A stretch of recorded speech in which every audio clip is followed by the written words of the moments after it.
Welcome and thank you for coming along to our Light Up a Life panel for this year. We've got some amazing fundraisers that are going to tell you all about their appeals from last year and also maybe what they're looking at doing this year. We've also got Ash, our director, who's going to be doing something similar, we hope. And then we've got some time at the end, hopefully, for you guys to ask some questions. But as I say, please do put those in the chat. And if we don't get to them, we should be able to look at them at another time and come back to you. All right. So very important first point of business is that we are recording this. And the reason that we're recording this is that we can put it on the website so that if you can't make it today, which all of you are, but if you couldn't, or you want your friends or colleagues or relatives to spend an evening watching this, they can, obviously.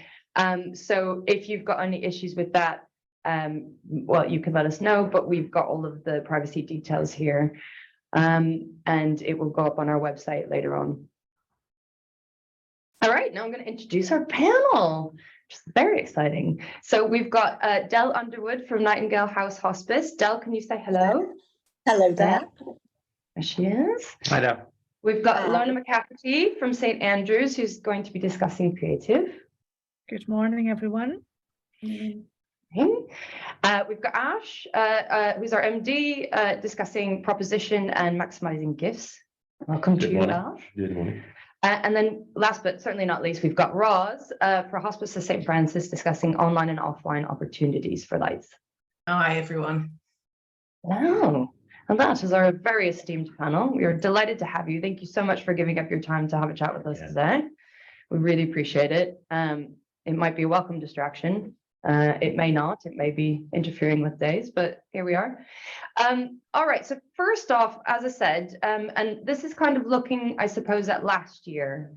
Last year, I think, was quite a difficult year. Would that everybody kind of agree with that? In terms of income, and also just like kind of trying to find our feet again after the pandemic. I think it was quite a different feel.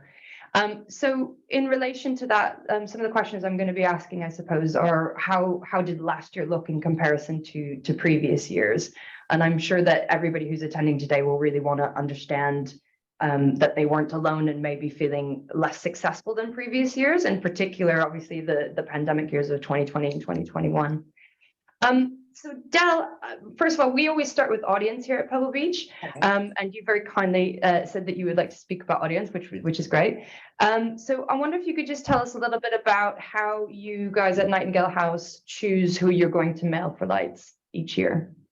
Well, we have predominantly the audience for Light Up a Life is in memory only, but we do target all those who have participated in Light Up a Life over the past 3 to 4 years, but include more recently more recent in memory donors, and that is predominantly the audience we target. We do, send out press releases in the public, and our newsletter goes out every year to, well, I don't know how many actually, tens of thousands of people. And in our autumn winter newsletter in September, there is included a piece on Light Up a Life and a registration document. And so I suppose in that way, we do go to all our full audience. But predominantly it is aimed after that.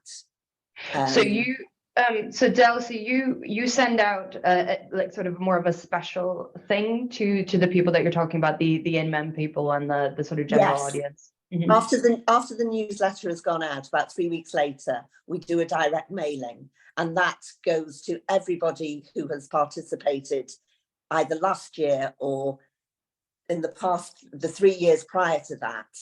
And we invite them to, unless they've already signed up, so, we miss them out, but we write to everybody else. And then about 3 weeks after that, we write to people who have been bereaved over 6 months previously. So we don't really direct anything to the more recently bereaved. I think that's something we might want to look at.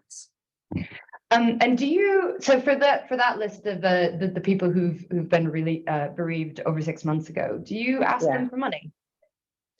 We do. Everybody is asked the same give, really. You know, we explain that you know, Christmas is a difficult time because we hold our service at Christmas, and we do invite them to give. I have noticed on some of your webinars that you have suggested asking an audience to just participate without giving, and it's in my notes to actually discuss with the team, but it's not something we've done. We've only gone out with the same ask to everybody, but it's gently done. We don't ask for a specific donation. We ask them to give whatever they can afford to give, but we are asking for a donation. Dave, what's the feel of lights at Nightingale? I mean, is it an event that's growing? The more people participating, do you tend to get the same group of people turning up? Do you? How does it feel? How's it been progressing? Well, there is always new people, I would say, but we do get the same people year in, year out. I would, you know, the vast majority of our supporters, apart from the newly bereaved, are people who have done it year on year on year. Some of them going back to the beginning, others, you know, from when they first became aware of the hospice, or, you know, I mean, some people do still support us that haven't used the hospice. You know, they've just become aware that they have been bereaved. And we do go out there saying, you know, you don't have to have lost somebody through the hospice. You know, we will remember people, you know, through COVID, or, you know, I support, you know, I sort of dedicate lights to my parents that died before Nightingale House was open. But predominantly they are hospice supporters. Right. I wonder, Ros, can I pick on you? Do you want to talk a little bit? I mean, so we're in quite different geographical locations. So Nightingale House, Wrexham. Yes. And Ros, tell everybody where you are. So we're in Hertfordshire. We're in Berkhamsted in Hertfordshire. Okay. And so if you could just sort of speak to that point too, I mean, who do you choose and why do you choose them to get this particular mailing? Okay, so we approach the direct mail aspect. We approach like our spring appeal, really. We work with you guys, obviously, on audience selection. Our key people are people who've previously given to Light Up a Life, and like Dell, we get people who it's an annual event. We also, through our bereavement support team, they write and invite everyone who's currently receiving bereavement support, but that is just an invite to the event. There's no ask or anything like that.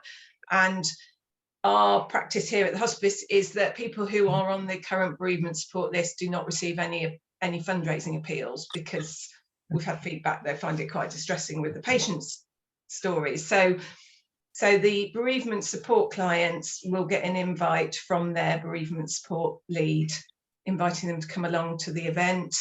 And yeah, it sort of goes out to the wider audience, goes on social media. We don't put any limits on dates since bereavement. We don't, as a matter of course, we wouldn't send any fundraising comms to people who've been bereaved within a 4-month period. We'd suspend their comms so they don't hear anything from fundraising.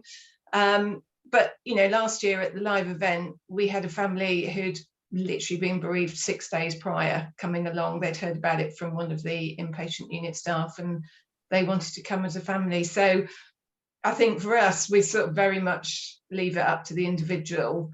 We're more careful about the financial ask than the invite to the event, if that makes sense, and then let people decide for themselves if they want to come. Some people, we had one lady who replied to the appeals, said she would come. She had been bereaved 10 years ago, and it was the first time she felt strong enough to come up to Light Up a Life, but she'd been supporting the appeal for years. So, you know, as I think we all know, there's sort of no rhyme and reason to to people's grief journey. It's so individual that, you know, it's there for people to choose, really. Yeah, that's a really important aspect, isn't it? I think being able to, and there, you say, as you say, there's no right or wrong answer, but being able to put what we, as Ash usually terms, doors in front of people to walk through if they want to, not necessarily saying, you know, you must come to this event, it'll be good for your healing process or your journey or whatever it happens to be.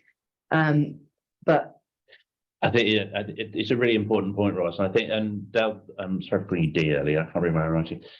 So Del, I think it's the point you make about recently bereaved, I think is a really important one. I would advocate, as Ross said, that consideration of a non-financial opportunity. I think that the worry, we do not want to pile into a family who've just going through a bereavement process and a grief process and say, oh, hi, actually, can we talk to you about money? But absolutely, we would like to be able to offer them the opportunity. The story I would tell at this point is years ago, I was in a fundraising office of one of our hospice clients, and an elderly gentleman came in to hand in some money. It was just before Christmas, and he broke down and burst into tears, and we sat down. And the reason was that he had lost his sister at the hospice 21 years previously, and he had attended every single Light Up a Life service from that point. He'd attended 20 years worth of lights. Activities and events, but it was a ticket only thing, and you had to be in there and say yes and buy a ticket, etc. His wife had died in the August. Because he was then on the recently bereaved list, he wasn't then given the opportunity to buy a ticket for lights. So the first lights that he missed in 22 years was the one that for him was the most important one to attend, and he couldn't attend because we had this data, there was this data decision thing going on. It said, oh, recently bereaved. So I do think I'd echo what Ross saying. I think it's really important.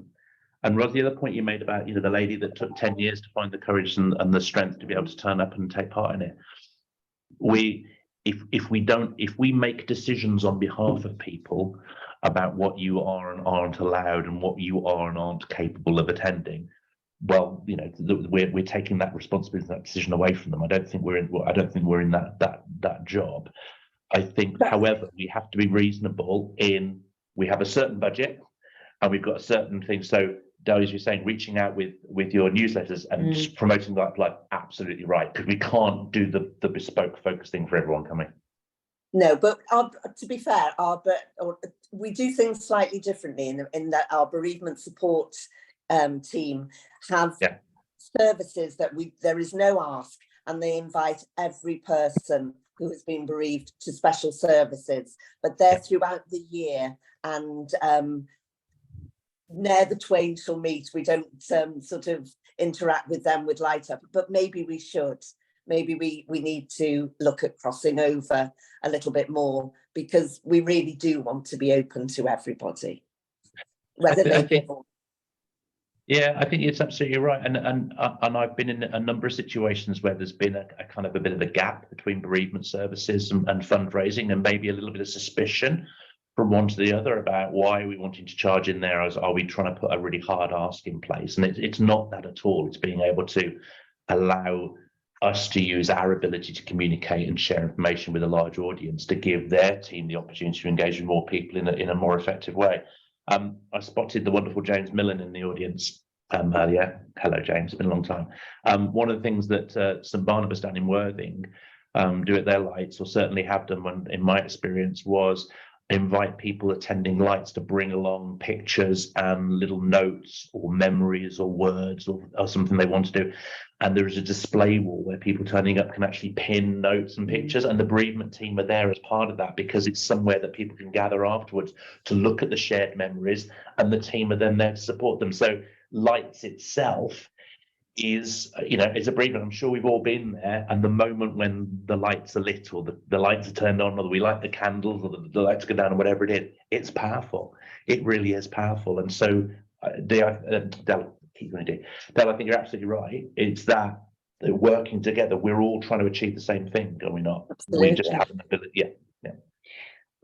well, if you've got any questions on the audience or data or whatever, please do put them in the chat. We're going to move on to creative, which is maybe the funner bit. Lorna. Hello, Lorna. Lorna, is Scotland sunny today? Yes, it's lovely. We've had lovely Excellent. weather for the past week. Excellent. All right. So tell us a little bit about the creative decisions that you guys have taken to get to. Obviously, this is last year's campaign. Yeah. What are the kinds of things that you as a team liked, you didn't like, things you wanted to come across in the creative that we're seeing here?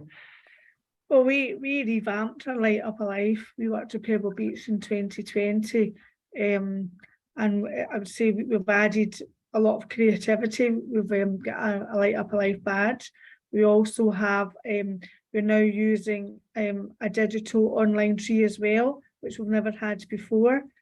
And we've revamped our artwork to make it warm and kind of attractive, which has been very, very popular.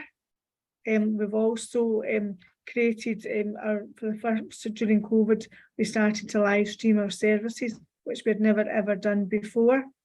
And we were missing out a big audience, people abroad. We have our Light Up Alive service outside, so that it can be cold, it can be damp, it can be raining, and it's still outside, because a number of people that attend, we don't have indoor facilities big enough to take everybody. We don't do a ticket event, it's just a come along, and it's outdoors. So a lot of older people maybe didn't want to come out in the dark in the winter because it's cold. So we actually kind of maybe were a bit naive and kind of missing out live streaming, and that's where COVID helped us to do that. So it has been beneficial, and it's also reaching families abroad that we'd never thought of either. And the image of the tree there is quite apt for you, because I think you have probably the biggest. I think you might win the biggest tree competition, Lorna. Is that reasonable? Maybe. You mean the tree from hospice? Yeah. It's 30 foot. Wow. Okay. All right. And the stars, Lorna, is there any significance to the stars? I mean, I'm deliberately playing. No, we just use lights. People dedicate a light in memory and honour of a tree throughout Lanarkshire. So we're fortunate to adopt the kind of council trees, and we're over 2 council areas, North and South Lanarkshire. Also the communities have trees, some churches have trees, and they allow us to adopt our tree where people can dedicate a light. So we have approximately 40 trees that people can dedicate lights on, as well as our hospice tree. And how do people choose that? Do you find that people choose the tree that's nearest to them? Are they aware of the geography? Is that important? Yeah, it's maybe where somebody has lived that's no longer living. So I dedicate a tree in memory of my mum in Hamilton, because that's where she lived. So It's got a sentimental value. Some people, as people said earlier, that they haven't got a hospice connection, so it's a town connection.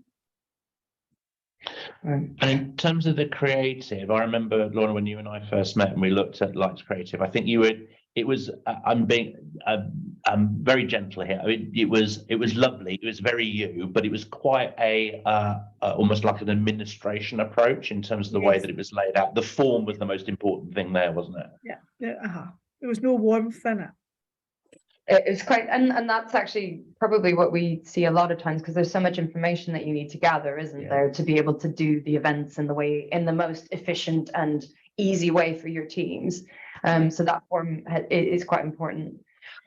Lorna, tell me a little bit about the stories that you tell within this pack. So last year, maybe a bit about like how you chose your case study, or who was the voice of it. So basically, our just since we started working with in 2020, we didn't do patient stories in our Light Up Alive appeal. We now have patient stories in all our appeals. So last year it was a young family who the lady had passed away. She didn't pass away in the hospice, but she was cared in the hospice, so she was well enough to go back home. She had 3 children under the age of 5. Oh gosh. And she was a nurse in a local hospital, and our sister told the story about how the hospice helped with pain relief and kind of set her up to go back home to be with her family in their final days. So it was a very powerful story. It was a very challenging story to hear. But it was lovely to know that the hospice had supported her to get her pain under control so that she could go home to spend the quality time with her family. And the power of those stories, Laura, is about expressing the reason that people engage and gather together for lights, because there's been a care experience in the main, not always in the main, but there's certainly that experience of loss and grief and remembrance and memory. And being able, we're not saying that this is the best example or this is the most powerful we've got. It's simply giving an example of, and I think it helps to show participants of lights that they're not alone, that these are common feelings and shared feelings. One of the things I'm aware of taking part in a number of lights is people saying it's about being in a place with others that understand how I'm feeling. Yeah. I mean, it's a very highly emotive campaign. It's one of my favourite campaigns. Yeah. And it's lovely just in the dark night, sitting looking at the tree lights. There's a warmth and compassion and kind of peace and comfort as well. Yeah. Super. And who was the voice of your campaign last year? It was Nicola. She was speaking about her twin sister, Kerry, who passed away. Okay. And who did the sort of inviting to light? So who came? Was that the same thing? Did she invite actually, people? We didn't. Sometimes we have a staff member. The letter comes out from the staff member with a story which is on the response device, which is part of the form to send back. Because we do cards and you can send them back. Seeing the light shining on a tree in a town in memory of or in honour. So this year, 2022, we actually did the letter from Nicola. Okay. A family member. So that was something we've never done. So we changed that just to see how that would work. So she was inviting people to the service, and the family were invited to switch on the lights of the tree. Lovely. Okay. Which was lovely. That's super. The cards that you do, sorry, the cards that you did on, it's one of the things I'm particularly taken with about your lights is the fact that everyone gets a card back from the hospice saying there is a light shining, and you tell them which tree it is, etc. That's quite an effort to fulfill, is it not? There's about 8,000 cards go out. Some people don't want a card. Some people are quite happy not to have a card. Some people like a card and they want them to be sent. Sometimes we send out several cards because they ask them to go to other people. Rather than send a Christmas card, just send a Light Up a Life card if somebody's been bereaved. Maybe a challenging question for you. Okay, if you send out 8,000 cards because that's part of your lights, it's part of the experience, is what people expect now. If you didn't have that and you were starting from scratch, with the benefit of hindsight, would you choose to send out cards? If you could make that choice and you had the option, would you do cards? Do you think that adds value? Is it worth the effort that it takes? Yes. We have a bank of volunteers who come in from October to December and they write the cards. I think it is because people are getting something back. And it brings comfort to people. And does it not, I think, also accentuate the human relationship that we're celebrating in lights as well? It's not an administrative or procedural activity. No. This is human contact. This is people looking after people, and therefore that personal contact, even those handwritten cards, really do make a difference. It's this connection. We get lovely feedback. Some people even take the cards and place them at the grave side. Oh, bless. Okay. Which is, it's people find comfort from that as well. So I mean, yes, the cards are certainly part of the campaign. Right. Thank you, Lorna. That's really useful. I'm conscious that all of these categories that we've kind of split this into obviously bleed into each other. They inform each other. We'll talk about other things that relate to creative a bit later on. I'm conscious that Ash is about to speak, and Ash, I'm going to be really short. Don't you worry. You've got 5 minutes, no longer. You know what I'm like. Because I'm just aware that there's a couple of people commenting on there and saying that dedicated post list. So all these, I think, specific questions. If what we can do, if you've got a question for the panel, we'll come to that at the end, and please do ask if you put that in the chat. But I can see other people saying they also send out cards. Right, Ash. Yeah. Let me ask the question. Okay, thank you. can you talk about what the traditional Light Up Life proposition is? And I'm just going to put this in here now because there is an age difference, I suppose, between us. And from my perspective and the sort of conversation that we have had in the office a bit is, why is Light Up a Life relevant, or how can it be more relevant to possibly younger generations? Yeah. And do we need to start looking at different ways of including different people, different faiths, younger people? How do people grieve these days? All of those questions. Don't answer all of them. Maybe just talk about proposition in 2023. All of that in Okay. all of that in 3 minutes. Okay.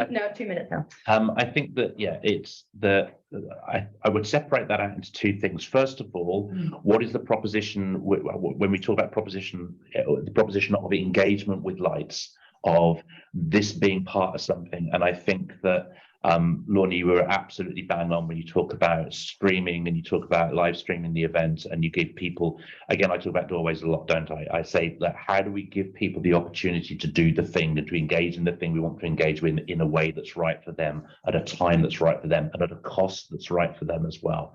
So I think we open lights as wide as possible. My view is we open lights as wide as possible within the reasonable budget that we have. And I celebrate hospices that open lights as a thing that non-hospice service users can participate in. If you've lost a loved one outside of the hospice, why would we not offer the opportunity to celebrate that life and to be part of that within the hospice setting, even though there's no hospice care involved? I think the online thing is really important. I also talking about that next, just yeah, and right, yeah, Ross, I know you're covering that. The online's important. I also think the age thing. One of my again, just little moments. There's moments all over the movement that make lights special. I think two of the few that I've been to, and I've been to maybe sort of half a dozen, 8 or 9, something like that. I've been twice to St Barnabas in Lincolnshire and nearly set fire to people on both occasions, because they give you literally a metre long bit of stick covered in wax, and they light it, and you walk along the streets covering this thing like some kind of Viking troop, and it's a really powerful thing walking along with that. The other one I'd say would be St Luke's in Sheffield. Hello to St Luke's if you're here. The light display that St Luke's set up is stunning. And Festival of Light. Yes. Festival of Light. Festival of Light. And it really is. And it's we supported St Luke's a number of years, but when the lights go on, they really do. There's an enormous tree that is festooned with lights, and there's lots of uplighters of different colours in all around the garden. And it's an absolute moment. But what I love about St Luke's is it happened by accident a few years ago. They had a hog roast. Someone turned up and said, "I'll do a hog roast for you for free, and we'll sell hog roast, and we'll, pork baps and all that kind of stuff, and keep the money." And they went, okay. It became the most popular thing. There's 1,100 people turning up, and people go along to the hog roast. And when the lights went on, apparently people left the queue, went and enjoyed the 20-minute service, and then came back in the same order in the queue and carried on queuing up for their hog roast. But they also did little candle bags for kids. So there were little candle bags, the bags with holes in it, etc., and lots of crayons and a couple of tables. And so the kids that turned up to lights had something to do, had an engagement, and there was an engagement thing. It was a lovely thing to say, yeah, actually, this is a whole family thing. This is a whole family engagement opportunity. So I think lights we should try and make that as inclusive as possible, and there are things you can do. Can I'll just add on top of that, Ash? I think if we go back to audience, I suppose the question I would probably put to the panel, we can talk about this later, is are we adding new people to the lights roster, as it were, or are we kind of just going back to the same potentially dwindling group of people? And how do we look at including those kids, getting those kids on understanding that this is a time of year or an event where we actually celebrate and remember people that aren't with us anymore. And probably even more tricky is, how do you get people from 20 to 45 to start looking at that? And I think the event, I think the activity itself is absolutely vital for that. I think in terms of, if you're a promoter putting on an event for an audience, you'd want to think, right, who are my audience and how do I attract people and how do I make it relevant for them? Lorna, as you were saying, your event's outside. It can't be too long. Everyone's standing up. It's going to be cold. So we've got to keep that relevant. But what can we do to mitigate that and to make it accessible to people? So I think there's that. How do we get people involved in lights? In terms of the proposition, there's a second proposition about income. Yeah, and this is where I did a Light Up a Life review many years ago, and we got sort of many hospices giving us their figures, and it was fascinating in that at the time, I think the most successful lights program was just over £200,000 in terms of what that brought in. The least was £1,000, but that's because the hospice that was delivering £1,000 didn't ask for money. It wasn't seen as a fundraising event. It was a bereavement event. And if people wanted to put some money in the bucket, then fair enough. It's obviously, I think, become much more of a fundraising focus. And I think many hospices have gone through that struggle sometimes of marrying up bereavement support and bereavement services and fundraising, and getting to a point where we're comfortable, but we're saying, here's a thing that we really want you to invest in and engage in and be part of and feel that it has value to you. And that's absolutely right. And that, for me, is given freely and without obligation. Yeah, you can come and take part in lights, and that's absolutely brilliant. However, I think many hospices are now much more comfortable about saying, this is also a time of the year where we ask you to consider making a contribution towards hospice care. Yeah. And certainly back in when we did this big review many years ago now, it was, if a hospice asked for a £5 contribution to paper candles or whatever, voted candles at the time, then the average gift worked out about £9. If they asked for £10, the average gift was about 14. If they didn't ask for anything at all, the average was about 19. But if there was a specific ask made, as you're participating in Light Up a Life, if you'd like to make a donation, here's how your gift could help to deliver the kind of care that maybe you've got recognition of, then the average gift lifted up into the late 30s, early 40s. And so for me, I think there is a gentle balance, and I think that feeds into the creative, Lorna, as you described as well, that warmth. We want the creative to match the feeling of the event itself.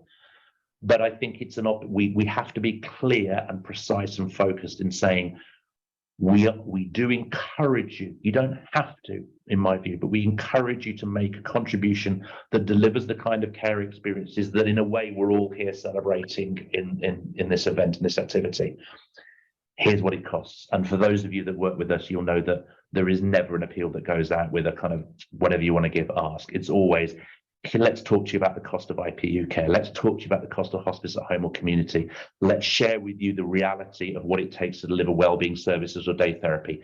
If you'd like to make a contribution, here's the amount that could deliver an incredible experience to someone like your loved one. Yeah. And where we have that specificity, that's where we see the income. And so everything that we do is all about powering that specific opportunity. Let's allow people to see their achievement in their gift. We're going to talk a little bit about uplift and how your famous 80-20 principle shortly. However, first, if we could go to Ros and talk about online and offline marketing. So Ros, maybe first of all, just tell us what you do offline. So what is the sort of stuff that you produce and how you invite people offline, and then maybe tell us how that sort of feeds into your online version. Yeah, okay, so we have quite a standard direct mail appeal.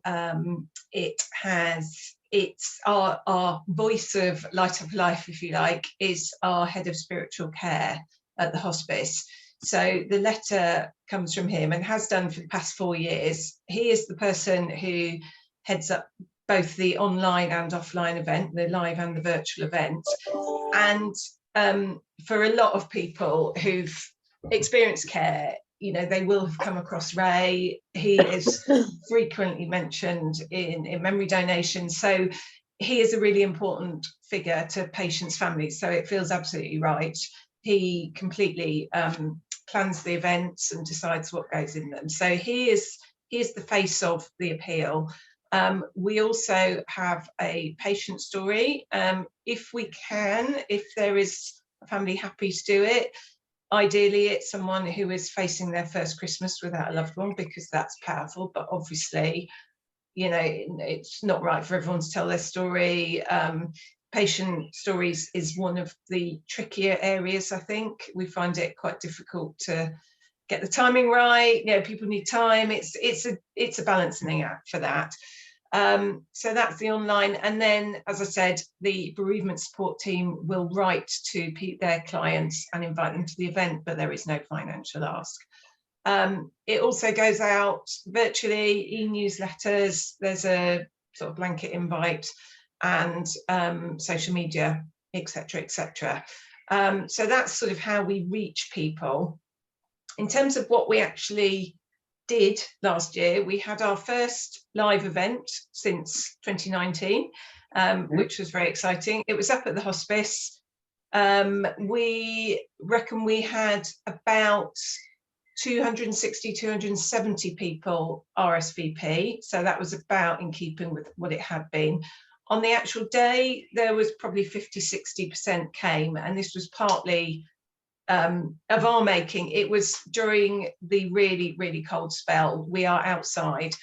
We knew it wasn't going to get above -2 at hospice all day. So we did slightly put people off, because we'd had a lot of people phoning up saying, I can't stand, it's only a sort of half-hour service, I can't stand for that long, can I sit down? And we'd taken the view it actually wasn't safe for people just to be sat, elderly people to be sat for half an hour in this bitterly cold. However, we still have our virtual event, which is not live streamed. It's a separately recorded event that we started in 2020, because obviously we couldn't have a live event, and we've continued to do that. It's probably 20 minutes. There's readings, there's some music, there's an opportunity for people to light a candle all together, and we do offer everyone a Light Up a Life at Home pack, which we will send to them, that contains order of service, hospice candle, something to make a hot drink, so they can do that. And what we have found is that a bit like, sorry, I can't remember if it was Lorna or Del said, people who would have come to the live event actually are choosing to watch it at home because they're elderly, they don't want to come out, it's dark, etc., etc. But also those people who live too far away to come to the live event. It's a really good engagement tool for us. I was going to ask you about that. I love a Light for Life at Home pack. I personally, it's a brilliant idea, and I would definitely be doing it if I was back on the hospice side. What's the response been to that? Do you get engagement? Do you get feedback from that when people receive that? Yeah, and on social media, there's pictures of people's candles and things like that. So they're not, the postage obviously is a bit of a issue, but to be honest, most people who request one have made a donation, so we kind of feel it's fair game, really. That's a really important engagement, and I think particularly for those people who are further away, because it is hard for them to engage, and it would be very easy for them to over time lose touch with the hospice, whereas this is really something that keeps them in touch. And we've had feedback, people really enjoy it.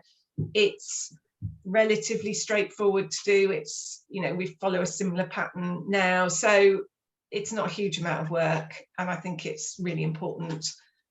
Also, for example, people who've been cared for by our community team, they don't necessarily identify with the hospice. They wouldn't necessarily want to come up to the hospice. Absolutely. Because it doesn't mean the same for them as for families of people who are in the inpatient unit. So I think that's, another way. And then last year we trialled for the first time a sort of drop in and dedicate a star session away from the hospice. This was testing the water with the community. A local theatre offered us some space in the foyer. It wasn't brilliantly successful. The theatre, with hindsight, wasn't the right environment, because we had people come who, although they had no connection to the hospice, were very, very upset, and the theatre foyer was not the right environment. But it sort of showed that there really is scope for that, and even though they have no connection to the hospice, people want that opportunity to come and remember. So we're going to look into that. And then the final thing we have is our online Tree of Lights dedication page, where you can light a virtual light. Again, that started during the pandemic, because people wouldn't be able to come and see their star hanging in the hospice, which is part of the direct mail appeal. And we've continued it. Last year, we still got £2,500 of donations this way. So it's still a significant proportion of our income. So there are kind of offerings. That's Cool, great. thank you. In terms of the sort of promotion that you do online, can you tell us a little bit about like what tools you use? I'm guessing Facebook, but like what tends to be the sort of scope of that, like in terms of time and also where you put things? So really we start probably about October, which is when the direct mail appeal goes out. And Facebook is still our biggest social media platform by a very long way. Videos, we try and get videos of Ray, that's our head of spiritual care, and nurses and things like that. In terms of the live event, the virtual event, we're really fortunate that we have a chap who does a lot of technical work for us, who does it voluntarily. So he will do all the recording and editing and put it out on, it goes on Facebook Live and YouTube. And then after the event, a link goes on our website. And we've learned from experience that it can't go on the website for the first viewing, because it then crashes the website and everyone gets really upset. So it now goes on and YouTube, and we send the link. So he'll also put together little tasters, little snippets, you know, it's pre-recorded, it's not live streamed. Just it feels that live streaming for us felt quite risky in case it all went horribly wrong, as technology often does. Whereas this way we're a bit more sure, you know, having spoken one year when the website crashed and I was at the hospice and a lady phoned up very upset because she said she has to psych herself up to watch this sort of thing, you know, it's quite a big deal for her, and then to not be able to access it was really difficult. So we're kind of trying to take steps for that. So in terms of the marketing, it is still e-news, which goes to, I think, about 11,000 people every month. Facebook, sponsored posts to sort of reach that wider community, you know, probably quite traditional. There's nothing massively innovative, but it works for our audience. We know who our audience are. Yeah, sure. Del, I'm curious because you mentioned the newsletter as well. Is there an online version of that goes out to your email contacts, or? No, we don't have an online newsletter, but we do use the online Christmas tree, the same as everybody else, that we started in 2020, and that brings in, I would say, for us about getting on for £5,000 of the money. So, and that I found is growing, and they have the opportunity to put a photograph on that. You know, it's just much more physical for them, I think. If they're able to take part in that. I like the online tree. I think it's nice, and I suppose it's an easy way too for people who are just used to doing payments and things online to just definitely do their thing, and and they may not be going to the event. Do their own thing, leave their own message. It's much more. It's a tool that you know, where you can leave a message. Which we have a book of honour, a physical book of honour. But the messages are very short, are just filled with names. And I like that idea of putting a photograph up and leaving a loving message. Yeah, excellent. Lorna, do you guys have an online tree as well? Yes, I have. We use VisuFund. Yeah, sounds like the thing to do. Ash, you get another 2 minutes. I'm just kidding. You can have 5. But no more. I'm aware there's some really good questions on the chat here, and I'm aware that if we don't have a chance to answer everything, we'll make sure that we come back to everyone individually and give you an opportunity to have an answer to that. So please don't worry, we'll make sure we do that.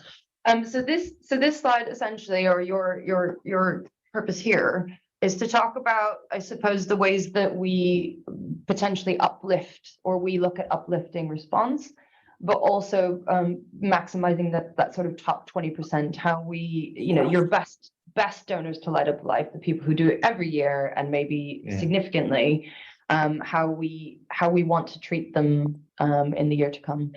I think, okay, without spending the hour and a half I could quite easily and happily spend talking about this stuff. Your 80-20 rule. We were with a hospice early this week looking through their data, and normally the 80-20 rule applies. 80% of the income comes from 20% of the people. In fact, this particular hospice, it was 80% of the income was coming from 13.5% of people.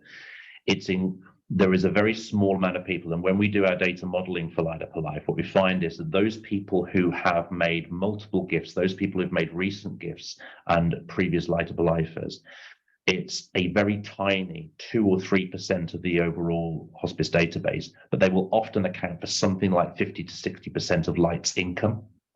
What it means is that what we shouldn't be doing in our Lights programs is simply giving a one-size-fits-all offer to absolutely everybody. We should be investing more time, attention, and care in those people who've demonstrated that they are interested and they want to support in the past, because they are the ones that are most likely. And if we can lift their response and their giving by 5 or 10%, we make a massive difference to the overall profitability. And particularly at the moment, I see many people in the chat saying that Lights was down last year. I think that's a universal experience. Very few people have said they had more. It means that rather than shrinking the activity, rather than scaling back and going into our sort of comfort zones and say, well, we'll just do smaller and smaller, actually what we have to do is to reach out, I think, and be more proactive and positive. And the people we need to address are those people that have demonstrated their ability and opportunity to give in the past. So past Light Up a Life is definitely.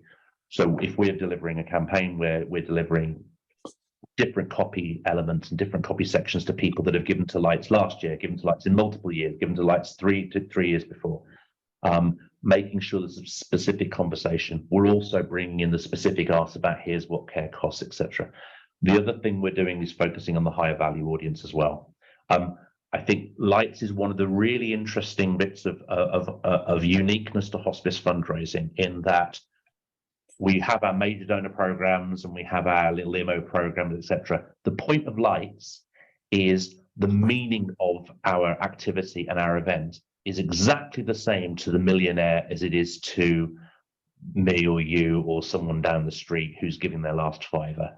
It is an opportunity for engagement, for emotion, for thanks, for remembrance, for celebration of a life, for gratitude towards hospice for giving the care. But we have to focus, because we are cynical fundraisers, are we not? And we have to focus on the bottom line. We have KPIs, we have income targets. What we have to do is focus our activity and our energy and our communication on the audiences that are most likely to give the largest amounts of money. So where I see greater success is where that focus on the core Lights audience is given and attention and care is given to that. I think also Lights is a brilliant opportunity for engagement with a high net worth audience as well. There are several iterations. I remember Rowcroft down in Torquay have a lovely program for a couple of years where significant supporters and major donors were simply invited to arrive an hour early. They have an on-site outside event in this amazing estate that they have. But major donors and high value donors were asked to arrive an hour early. And that was an opportunity to come into one of the fundraising offices, to have a glass of something, to have a mince pie. And there was the chair of trustees, there was chief exec, there was a couple of VIPs that were also engaged. And there was a conversation then about the challenges that are currently being faced. And the reason why Lights is a great opportunity to do that is because these people are likely to engage in the activity anyway. It's a great opportunity for human connection. I don't think Lights is the time when you look at potential major donor in the eye and go, brilliant, hope you enjoyed the event. Can I ask you about making a six-figure gift, please? But I absolutely do think it's a perfect engagement opportunity. And I would encourage all hospices to see about physically, how can we add value, offer a VIP experience to those people that have either demonstrated their worth in Lights in the past or are likely to give in the future. Mm-hmm. I don't know if anyone on the panel wants to add any insights to that. Yeah, has anyone done any schmooze? I mean, open it to everyone. Has everyone done, as I would call it, a schmooze? Have you done a Lights schmooze? If you have, please unmute yourself and share. That's no problem. I mean, I think we've talked about this before, and obviously for the past few years, it's probably not been an option for most people, which is but totally it's coming fair. back now, and the learning, and I think sort of Roger was saying about learning through the pandemic, etc., and how you've adapted that. We've all learned a lot, have we not, about digital communications, about offering stuff. But let's not forget what was always special, particularly about Lights, is that human connection and impact. Let's not simply say, oh, we can now do digital instead of in person because it's the same. It's not the same. It's an alternative, but it's not the same. So we've still got to work on that in-person side. So I've got now time for questions. Well done, Ash. That was very succinct. I really tried. Well, it was succinct. Chelsea, are you around? Hello, I'm here. Hello. Oh, and she's here. I feel like I'm on Martin Lewis's money program or something. Chelsea, tell us about credit cards. No, Am I Angela Bell?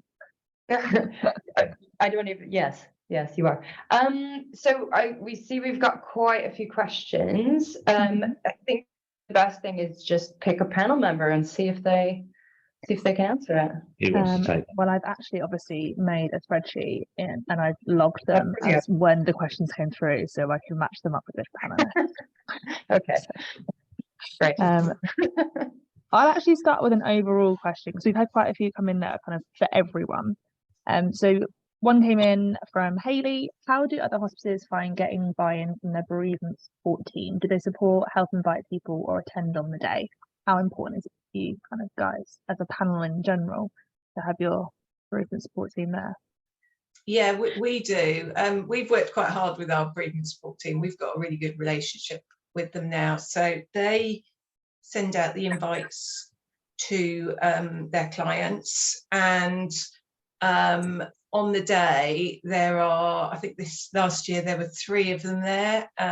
Staff will wear yellow high-vis, bereavement support wear pink high-vis, so that people coming in know, but also staff and volunteers know if there are people who are finding it difficult or whatever, they will go over and check in. And actually there were a few opportunities where, you know, we went and grabbed one and they just took people aside, went and had a quiet chat, you know, gave a few minutes. So I think it's really important for them to be there, because as event organisers, you're rushing around doing this, that and the other, and actually you know, we find as a fundraising team we're kind of more about the logistics, whereas you need someone there who has the time and is properly trained to, you know, give people, if they are struggling, what they need and talk to them.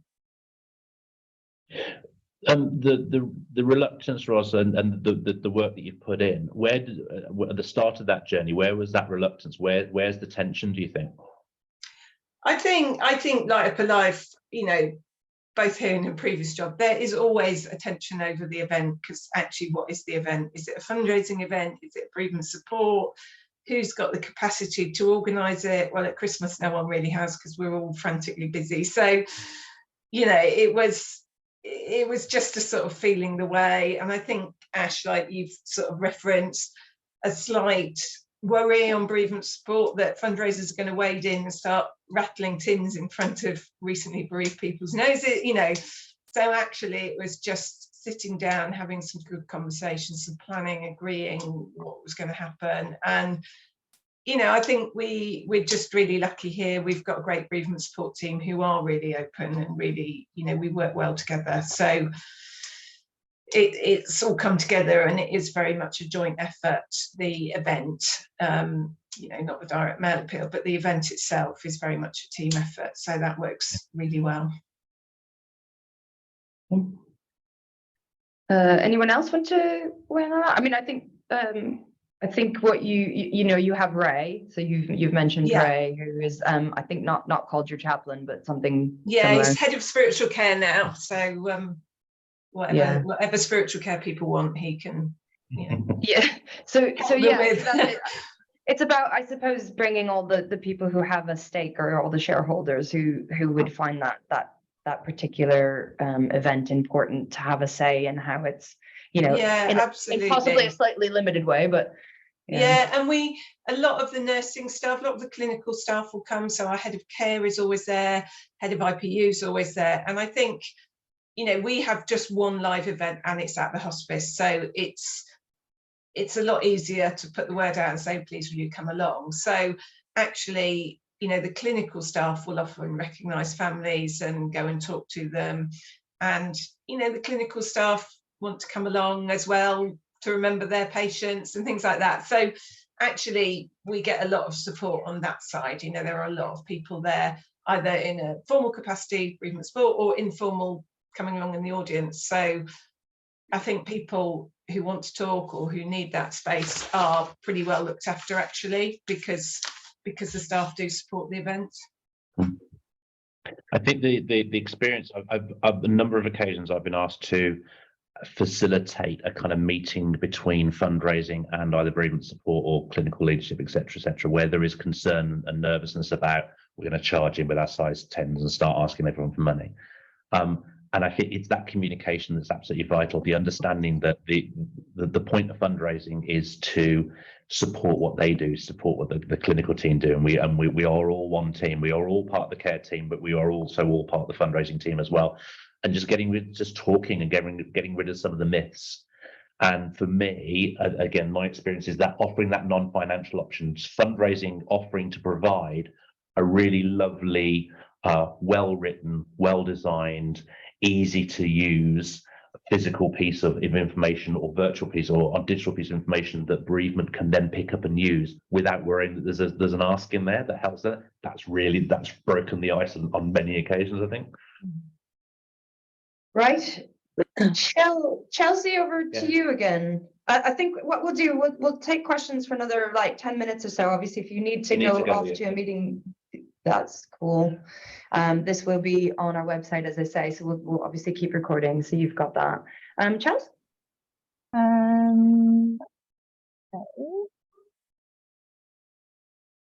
So Lorna, you've been in while you were doing your part.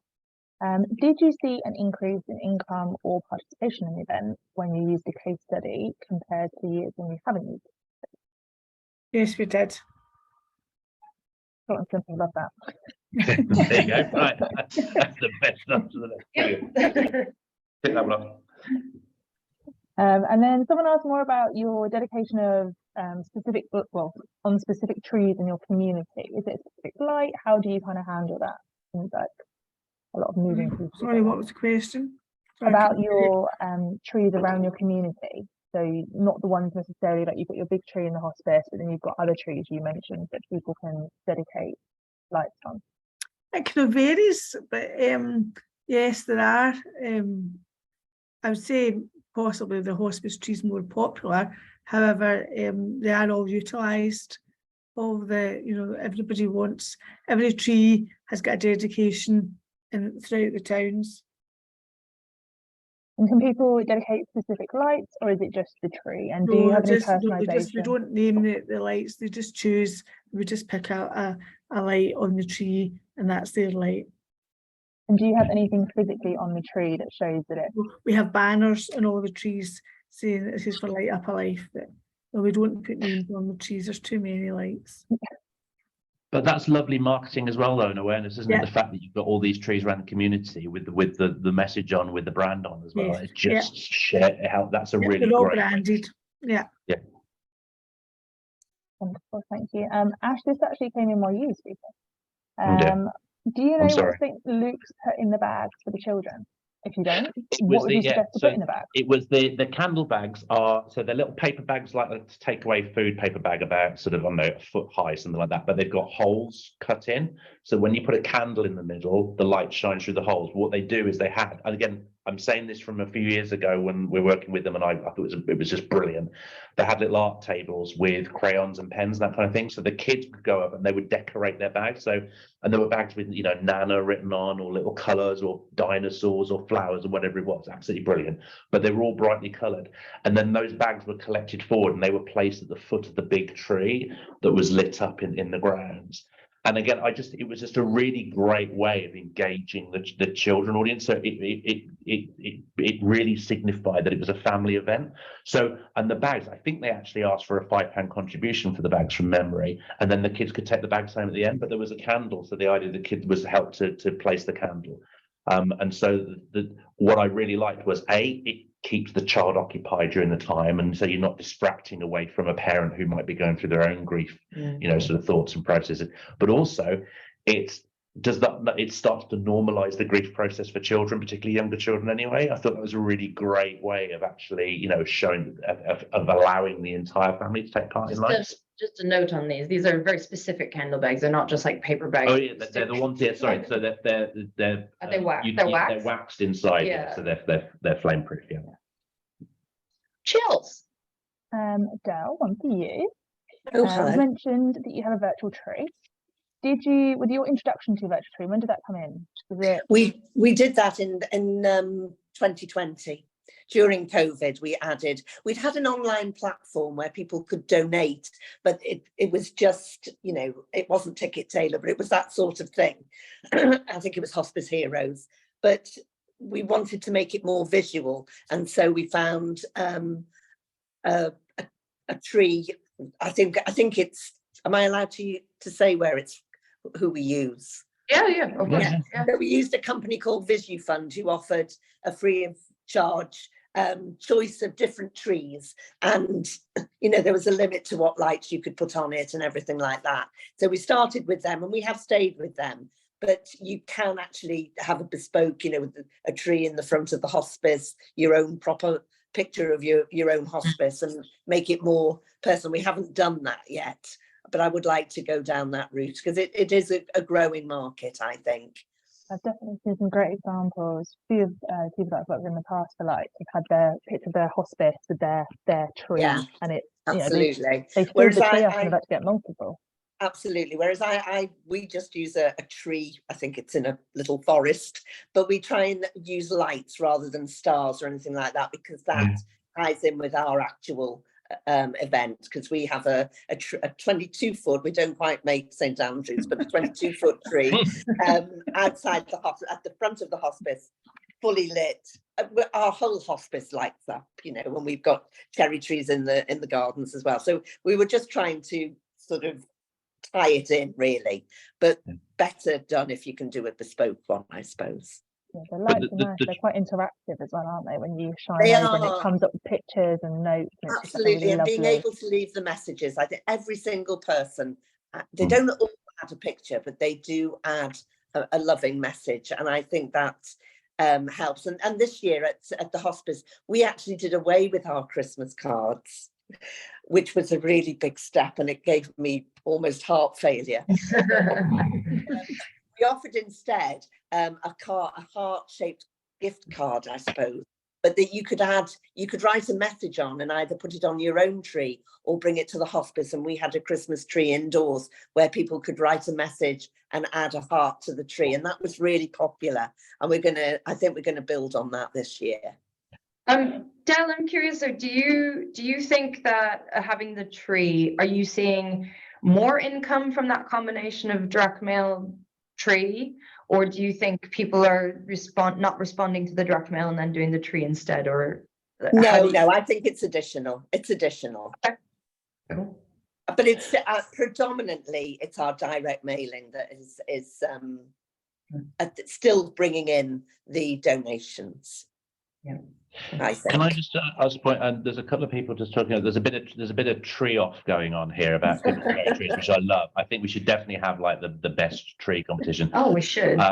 And Vicky, I'm thankful. Yeah, it is a major operation. I'm reminded there's one hospice, remain nameless, many years ago. Lights was one of the trustees turned around to the fundraising team and said, "I've got the tree sorted this year. Don't you worry about it." And literally nothing happened. And then 3-4 days before. All right, David, you're just flexing now. 3-4 days before, the trustee turned up with literally a 6-foot tree from B&Q and a string of lights, and it was the most. And there was too late to do anything about it, obviously, you know. So I think the tree, and going back to the creative, and Lorna, when we looked at your image, you've got an image of a tree festooned with lights on there, and the Sheffield example against St Luke's is Festival of Light. If we're showing something, if we're giving that experience, there has to be a wow factor, I think, you know, both in the physical, both in the when you turn up to the event, when the tree is lit up, it should be a whoa moment, you know. You should really get that feeling of wow, this is significant, and therefore the creative, I think, has to match that. So if you go for trees, if you go for stars, and I'm seeing message cards as well, I think you've got to go for it. I have my own question for the panel, if that's okay. Not on the list, Ash, I'm afraid. It's not on Chelsea's spreadsheet, I'm afraid. I just want to know for anyone, you collect messages on dedication cards, and does anyone record, data capture the messages, and then use those in the following year's communication to say, hello, Mr. Smith, last year, this is what you did? Does anyone do that? Ros, do you do that? We did do one year. We didn't last year, purely resources. I'm not sure it made a massive difference to the income, but it was a huge piece of work for our database people, and we just took the decision that it was going to be too much to do. What we do, just as a slight aside, we have a display of stars at the hospice with the dedications that people send back. They get 2, so they don't get their star back. They used to, they don't anymore because they've got one to keep at home. But we do put them in albums, and they're available. We have a monthly coffee morning, so they're available throughout the year for anyone to come and read them if they want to find their star, because they won't necessarily be able to find it on the display. So that was a really nice touch, and cost a few quid for a photo album. You know, it's not a big deal. Partly because it always felt a bit hard with all these amazing messages, and then what do you do afterwards? I mean, before they went into the recycling, Ray did used to give them a blessing, which sort of was a bit of a nod to us not just chucking them in the bin. But you know, you can't keep things forever. But now they're in albums, so if people want them. But no, we don't keep that because it was such a lot of work. It was a nice thing to do, but it just, you know, it was a lot of work. Super. Adele, I saw that you had your hand up. I did, and I think I forgot Thank you what for I that. was going to say. But I appreciate think that. I was going to say we do one of our mailings is to people who did the Light Up Alive last year, and we do capture what's gone into our Book of Honour, but not our handwritten cards. But we do data capture that, and I would say that is our most important mailing of all the ones we do, and people just tick a box saying yes, please repeat, and send it back. Is that what you mean? Yeah. Yes. Yeah. No, absolutely right. Chelsea. Okay.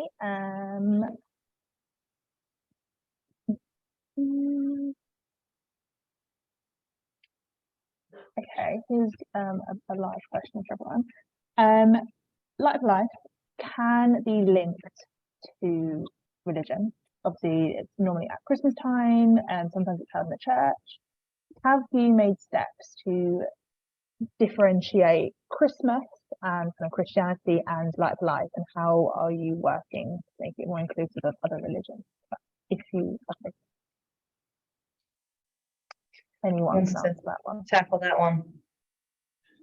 I'll say not massively. We're not, diversity is quite an issue for us in terms of patients and staff. We're in a very white middle class area, so we don't see a massive amount of diversity. It's a work in progress, but no, we tend to talk about, we don't tend to talk about Christmas. We tend to talk about the festive season and things like that to sort of try and get away. It's not a religious service as such, you know, it's not in a church, but there's still a carol. So for some people, that's not going to float their boat. So no, it's something that we are looking at working on, but there's a long way to go for us still, unfortunately. I think there are many iterations where there's quite a few lights that I'm familiar with where effectively it's a festival of readings and carols, as you would expect to see at a Christmas service, and there's very little difference between that. There are others where, again, our work, particularly in areas with high diversity, where it's really important. This isn't a Christian festival. It's not a Christmas thing. This is a remembrance service. It's lighting up a light, and therefore it's a very non-denominational invitation, and therefore the creativity has to fit in with that as well. I think it's about your area. I think hospices generally, you know, Ros, you just said, you know, so you're in a white middle class area. I think, you know, hospices generally are much more skewed towards that audience traditionally and historically. I think we're all learning, are we not, about how we reach out and offer inclusivity. And I think it's a really valid question. Our branding and how we portray and how we present lights, we would hope would be accessible and invitational to everybody, irrespective of background, faith, non-faith belief, etc. This is a human engagement. I think I can speak to this anecdotally, really, because Chelsea and I went to a hospice, Light Up Life last year. It was my first one. It was in a church. I'm from another country. I didn't know any of the songs. I genuinely didn't, and I thought that, you know, although it was lovely, there was an assumption that the people within that room understood and knew those tunes, and I think a very slight small step could have been just to change the songs to be slightly more, or to have a diversity of songs, so that if you don't know one of them, you might know another one, or you might not know a reading, or maybe it's a poem instead of a, you know, scripture or something like that. There are, I suppose, small steps that can be taken to, you know, to include those people. And obviously you have resources within your hospices, you know, staff members who can help to form that program as well. So that's just something potentially to think about. Chelsea, we got time for maybe one more? Yeah, I'm aware that there's probably loads. We'll just finish with this one. Who organises and delivers your events? Is it your fundraising events team? Is it your individual giving team? Where do marketing get involved? Kind of who organises the event itself, or events? Well, for our Light Up Alive, it's our individual giving team. Okay. And you do everything, Lorna? Yeah, and for the service, it is our chaplain, but we do work, you know, we do work with them. The actual the decisions, Lorna, about what you're going to do, when you're going to do it, who's going to be involved, that comes back to the fundraising team. Yeah. Okay, it's fascinating. There are. I remember particularly meeting one where it was fundraising's event, and basically fundraising said, this is what we're going to do, this is how it's going to be, this is how we're going to make the asks, and bereavement services had absolutely no power to say anything else. It was literally, no, fundraising deciding it, you shut up, which is completely the wrong way about it. There are others where it's bereavement services gig and fundraising is not allowed to have a mention. That doesn't work either. It's always best, isn't it? Is it not, where there's that collaborative approach, I think, where, and Lorna, I know, you know, to Jerry, a chaplain, lovely bloke, there's real closeness in the working relationship that you have there.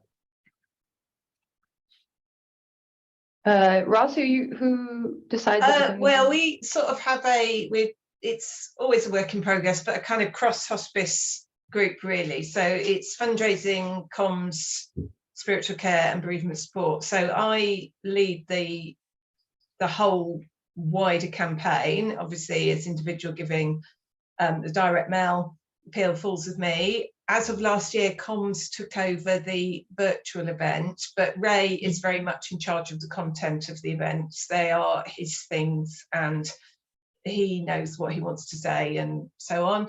Bereavement support, yeah, absolutely involved sort of throughout the whole process. So we all kind of know what's going on.